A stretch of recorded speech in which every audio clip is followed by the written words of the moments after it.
रात के ठीक 11:58 थे। शहर की सड़कों पर स्ट्रीट लाइट्स की पीली रोशनी बिखरी हुई थी। हल्की ठंडी हवा चल रही थी, लेकिन उस हवा में एक अजीब सी बेचैनी थी, जैसे कुछ होने वाला हो। आरुष धीरे धीरे सड़क पर चल रहा था। उसके चेहरे पर थकान साफ झलक रही थी। आंखों के नीचे काले घेरे, बाल बिखरे हुए और दिमाग में हजारों उलझने। काम का प्रेशर, पैसों की कमी और सबसे बड़ा दर्द, उसकी छोटी बहन रिया की मौत। वो दिन, वो हादसा, वो चीख, हर रात उसकी नींद छीन लेता था। काश मैं ये सब भूल पाता, उसने खुद से बुदबुदाया। और तभी उसकी नज़र एक दुकान पर पड़ी। वो दुकान उसने पहले कभी नहीं देखी थी। सड़क के कोने पर खड़ी, पूरी तरह अंधेरे में डूबी हुई। दरवाजे के ऊपर एक बोर्ड लगा था, यादों का बैंक, और नीचे छोटे अक्षरों में लिखा था, अपनी यादें बेचें और सुकून पाए। आरुष रुक गया। ये क्या मजाक है, उसने हल्की हंसी के साथ कहा। लेकिन तभी दरवाजा अपने आप क्री ई ई की आवाज के साथ खुल गया। अंदर से ठंडी हवा का झोंका बाहर आया और एक धीमी आवाज, आ जाओ, तुम्हें इसकी जरूरत है। और उसका दिल तेज धड़कने लगा। कुछ सेकंड तक वो वहीं खड़ा रहा, फिर जैसे किसी ने उसे खींच लिया हो, वो अंदर चला गया। दुकान के अंदर अंदर का दृश्य देखकर उसकी सांसें थम गई। पूरी दुकान में कांच के सैकड़ों जार रखे थे। हर जार के अंदर हल्की रोशनी चमक रही थी, और उस रोशनी के अंदर कुछ चल रहा था।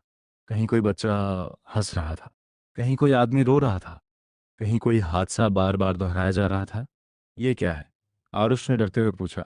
काउंटर के पीछे बैठा एक बूढ़ा आदमी धीरे धीरे मुस्कुराया। ये लोगों की यादें हैं। उसकी आवाज़ गहरी और ठंडी थी।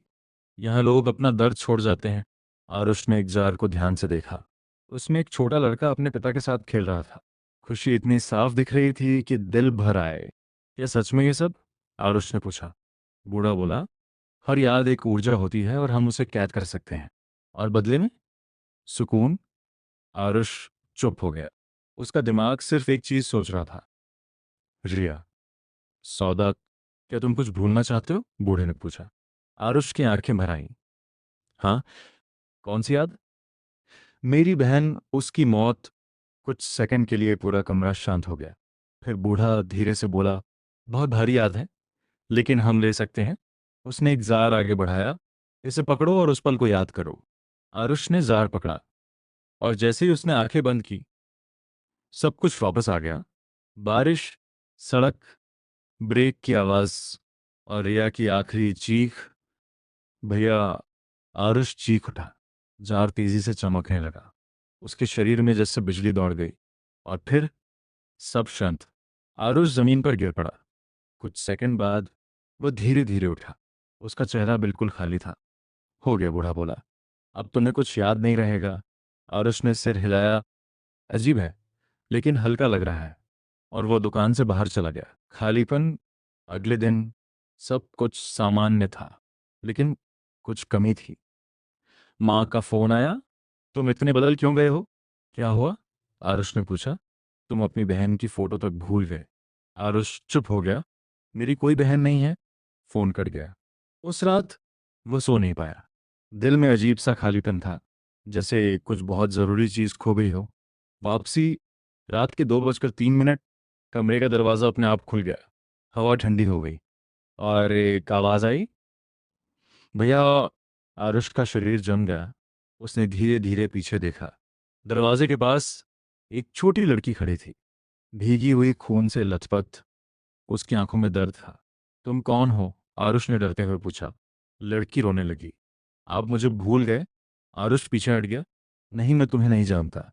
लड़की की आवाज़ भारी हो गई। आपने मुझे बेच दिया। अचानक आरुष के दिमाग में झटके लगने लगे। कुछ टूटा, और एक एक करके यादें वापस आने लगी। रिया, उसकी हंसी, उसका हाथ पकड़ना, और उसका खो जाना। नहीं! आरुष चिल्लाया। लड़की धीरे धीरे करीब आई। आपने मुझे अधूरा छोड़ दिया। सच। आरुष को समझ आ गया। वो जार में सिर्फ याद नहीं थी, वो रिया का हिस्सा था, उसकी आत्मा का टुकड़ा। और अब वो अधूरी थी। मुझे वापस चाहिए, उसने कहा। कैसे? आरुष ने पूछा। वहीं से। अंतिम सौदा। अगली रात वह फिर दुकान पहुंचा। दरवाजा खुला। बूढ़ा मुस्कुराया। तुम लौट आए।